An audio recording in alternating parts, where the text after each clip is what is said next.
നമ്മൾ കാണേണ്ടത് ശിശുക്ഷേമ സമിതിയിൽ വരുന്ന കുട്ടികളെ സംബന്ധിച്ച് നമുക്കെല്ലാം അറിയാം.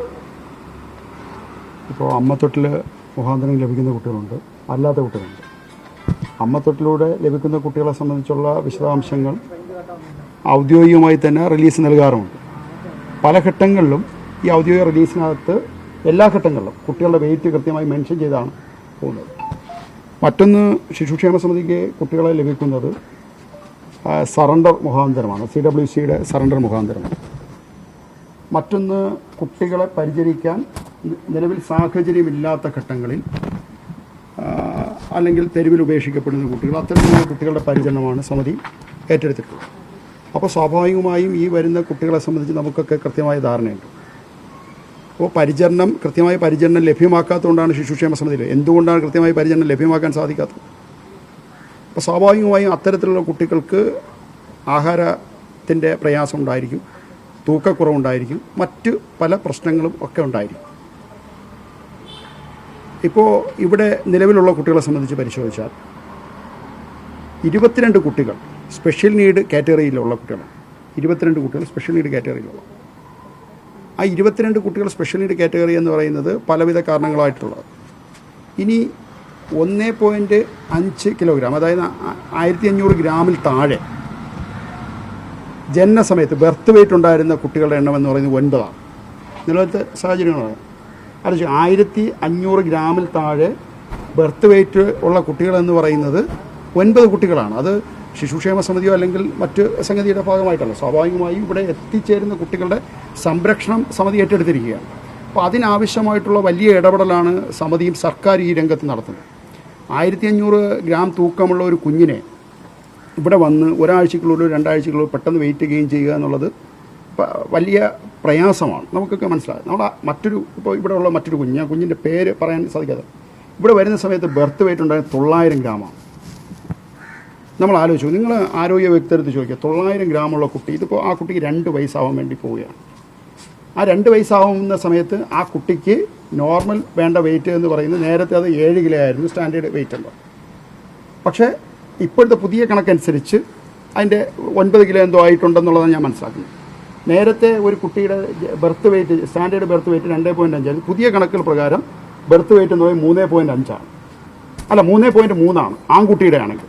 പെൺകുട്ടിയുടെ ആണെങ്കിൽ 3.2 ആണ് ഇപ്പോഴത്തെ പുതിയ കണക്കനുസരിച്ചുള്ള WHO അടക്കം പറയുന്ന ബർത്ത് വെയ്റ്റിൻ്റെ പുതിയ സ്റ്റാൻഡേർഡ് എന്ന് പറയും.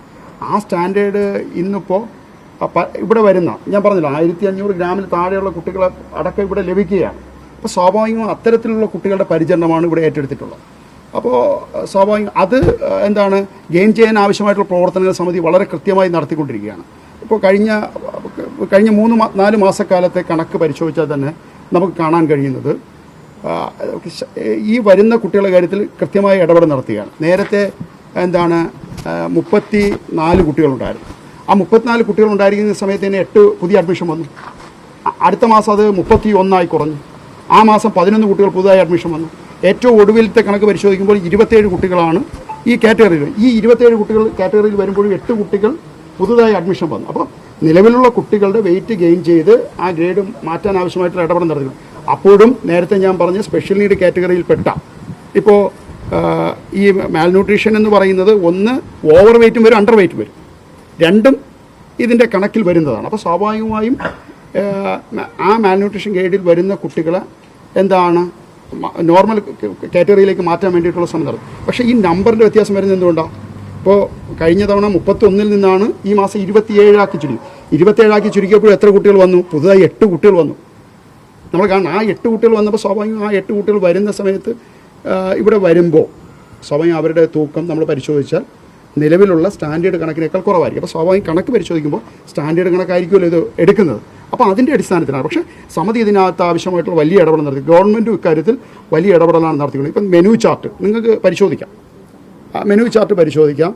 കഴിഞ്ഞ ഒരാഴ്ചക്കാലം കുട്ടികൾക്ക് കൊടുത്ത ഫുഡ്, കഴിഞ്ഞ ഒരാഴ്ചക്കാലം എന്നല്ല, 1 മാസക്കാലം കൊടുത്ത ഫുഡ് വേണമെങ്കിലും നമ്മുടെ ഇവിടെ അത്യാവശ്യം എല്ലാവരുടെയും മൊബൈലുണ്ട്, എടുത്ത് പരിശോധിക്കുക. ഒരു പ്രയാസമില്ല. കാര്യം നമ്മുടെ വീടുകളിൽ കൊടുക്കുന്നതിനേക്കാൾ ഈ കാര്യങ്ങളിൽ ഫലപ്രദമായിട്ടുള്ള സംഗതിയാണ് ഫുഡിൻ്റെ കാര്യത്തിലടക്കം ഞങ്ങൾ ചെയ്തു വരുന്നത്.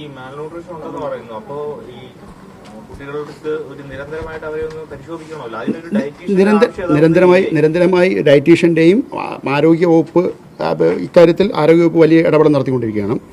ഡയറ്റീഷ്യൻ ഒരാൾ എല്ലാ മാസവും ഇവിടെ വരുന്നുണ്ട്. അവരുടെ കൃത്യമായ അസസ്മെൻറ്റ് നടക്കുന്നത്, ഡോക്ടർമാരുടെ പരിശോധന എല്ലാ ദിവസവും ഡോക്ടർമാരുടെ പരിശോധനയുണ്ട്.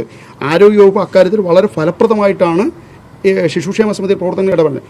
എല്ലാ ദിവസവും മൺഡേ മുതൽ സാറ്റർഡേ വരെ ഡോക്ടറുടെ രാവിലെ മുതൽ വൈകുന്നേരം വരെ ഡോക്ടറുടെ സേവനമുണ്ട്. അത് പോയിട്ട് സ്പെഷ്യൽ നീഡ് വിഭാഗത്തിൽ സംബന്ധിച്ച് കുട്ടികളെ പരിശോധിക്കുന്നതിന് വേണ്ടി പ്രത്യേകമായിട്ട് ഡോക്ടറുടെ സേവനം ലഭ്യമാക്കിയിട്ടുണ്ട്. എല്ലാ രണ്ടാമത്തെ ചൊവ്വാഴ്ചയും പ്രത്യേകമായിട്ടുള്ള 2 ഡോക്ടർമാർ വരുന്നുണ്ട്. എല്ലാ ചൊവ്വാഴ്ചയും നിലവിലുള്ള ഡോക്ടറെ കൂടാതെ മറ്റൊരു ഡോക്ടറുടെ സേവനം കൂടി 9 ഡോക്ടർമാരുടെ സേവനമാണ് ശിശുക്ഷേമ സമിതി നിലവിൽ ലഭ്യമായിട്ടുള്ളത്. കഴിയുന്നുണ്ട്. ഈ ഒരാഴ്ചക്കിടെ 9 കുട്ടികൾ ആശുപത്രിയിൽ അഡ്മിറ്റ് ആവുക, പ്രത്യേകിച്ച് ന്യൂമോണിയ ബാധിച്ചിട്ട് അഡ്മിറ്റ് ആവുക എന്ന് പറയുന്നത്. ആശുപത്രിയിലാവുന്നതിനെ സംബന്ധിച്ച് ഒരു കാര്യം ഞാൻ പറയാം. നമ്മുടെ വീട്ടിലൊരു കുട്ടി സുഖമില്ലാതായാൽ നമ്മൾ എന്ത് പറ്റും? ആശുപത്രി കൊണ്ട് കാണിച്ച് തിരികെ കൊണ്ടുവരും. ഇവിടെ കുട്ടികളുടെ ഒരു പ്രശ്നം എന്ന് വെച്ചാൽ കുട്ടികൾ ഇപ്പോൾ 4-5 കുട്ടികൾ ഒരു സെക്ഷനിലായിട്ടായിരിക്കും ഉണ്ടാവും. ഒരു കുട്ടിക്ക് പനി വന്ന് സ്വാഭാവികം ആ കുട്ടി മരുന്ന് കൊണ്ടുവരുന്നു, മരുന്ന് വാങ്ങിച്ചു കൊണ്ടുവരുന്നു. സ്വാഭാവികം ജലദോഷമാണ്, മറ്റൊരു കുട്ടിക്ക് കൂടെ ചിലപ്പോൾ പെട്ടെന്ന് പകരും. അപ്പോൾ അത്തരം സംവിധാനം കൂടെ ഒഴിവാക്കാൻ വേണ്ടിയിട്ടാണ് ഹോസ്പിറ്റലൈസ് തന്നെ ചെയ്യാൻ വേണ്ടി പറയുന്നത്. അല്ലെങ്കിൽ ഡോക്ടർമാർ ഇവിടെ വരുന്നുണ്ട്, നമ്മൾ എന്ത് ചെയ്താൽ മതി, ഇവിടെ ആക്കിയാൽ മതിയല്ലോ. പക്ഷേ അത് മറ്റുള്ള കുട്ടികൾക്ക് കൂടെ പകരാതിരിക്കാൻ വേണ്ടിയിട്ടുള്ളൊരു സംഗതിക്ക് വേണ്ടിയിട്ടാണ്. പിന്നെ മറ്റൊന്ന്, നമ്മുടെ കുഞ്ഞുങ്ങളെ സംബന്ധിച്ച് രോഗപ്രതിരോധ ശേഷി നമുക്കറിയാമല്ലോ. രോഗപ്രതിരോധ ശേഷി വളരെ കുറവാണ്. ഒരു കുഞ്ഞിനെ സംബന്ധിച്ച് കുഞ്ഞിൻ്റെ 1000 ദിവസം എന്ന് പറയുന്നത് ഏറ്റവും പ്രധാനപ്പെട്ടതാണ്. ആ 1000 ദിവസത്തിൽ 270 ദിവസം എന്ന് പറയുന്നത് ഗർഭസ്ഥ ശിശുവിൻ്റെ സമയമാണ്. അതായത് ജീവൻ്റെ തുടുപ്പാവുന്നത് മുതൽ 270 ദിവസം വരെ വരുന്ന ദിവസം എന്ന് പറയുന്നത് ഒരു കുഞ്ഞിനെ സംബന്ധിച്ച് അമ്മയുടെ ഗർഭപാത്രത്തിനകത്തുള്ള സമയമാണ്. ആ സമയത്ത് ഇവിടെ വരുന്ന കുഞ്ഞുങ്ങളെ സംബന്ധിച്ച് ഞാൻ അങ്ങനെ പറയുന്നത്. പക്ഷേ ആ സമയത്ത് അമ്മത്തൊട്ടിൽ വരുന്ന കുഞ്ഞുങ്ങളെ സംബന്ധിച്ചൊക്കെ നമ്മൾ പരിശോധിക്കുമ്പോൾ സ്വാഭാവികമായി ഇത് അറിയുന്നത് പലപ്പോഴും 150 ദിവസം കഴിഞ്ഞിട്ടായിരിക്കും, അല്ലെങ്കിൽ 100 ദിവസം കഴിഞ്ഞിട്ടായിരിക്കും അമ്മ അറിയുന്നത് പോലും. അപ്പോൾ സ്വാഭാവികമായും ഗർഭാവസ്ഥയിൽ കുഞ്ഞിന് കിട്ടേണ്ട പരിചരണം ഒരു കാരണവശാലും ഈ കുഞ്ഞിന് കിട്ടുന്നില്ല എന്നുള്ളത് നമ്മൾ കാണുക. അപ്പോൾ സ്വാഭാവികമായും കുഞ്ഞിന് ആവശ്യമായ പ്രതിരോധ ശേഷി സമ്പാദിക്കുന്ന ഘട്ടം എന്ന് പറയുന്നതാണ് ഈ 270. ഈ 1000 ഞാൻ നേരത്തെ പറഞ്ഞ 1000 ദിവസത്തിൽ ഏറ്റവും പ്രധാനപ്പെട്ട 270 ദിവസം. ആ 270 ദിവസം ഇതാവുന്നില്ല. പിന്നെ മറ്റൊന്ന് ബ്രസ്റ്റ് മിൽക്ക്.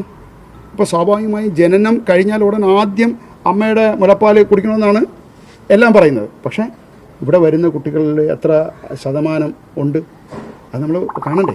അപ്പോൾ രോഗപ്രതിരോധ ശേഷി വളരെ കുറഞ്ഞ കുട്ടികളാണ്. അപ്പോൾ ആ രോഗപ്രതിരോധ ശേഷി കുറഞ്ഞ കുട്ടികളായതുകൊണ്ട് കൂടിയാണ് ഞങ്ങൾ ഹോസ്പിറ്റലൈസ്. അപ്പോൾ സ്വാഭാവികം കുട്ടി ഹോസ്പിറ്റലിൽ പോകുന്നു, 5 കുട്ടി അല്ലെങ്കിൽ 6 കുട്ടി. അപ്പോൾ ഹോസ്പിറ്റലിൽ കാണിക്കാൻ പാടില്ല, ഹോസ്പിറ്റലിൽ അഡ്മിറ്റ് ചെയ്യാൻ പാടില്ല എന്നൊരു നിലപാട് നമ്മൾ കാണിക്കരുത് എന്നുള്ള അഭ്യർത്ഥനയാണ് പറയാനുള്ളത്. കുട്ടികളെ ആശുപത്രിയിലേക്കാക്കുക, ഏറ്റവും മെച്ചപ്പെട്ട വ്യക്ത ചികിത്സ ലഭ്യമാക്കുക എന്നുള്ള സംഗതിയിലേക്ക് പോവുക.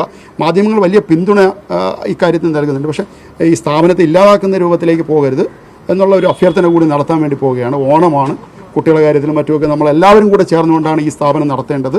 ഇതൊരു പൊതുസ്ഥാപനമാണ്.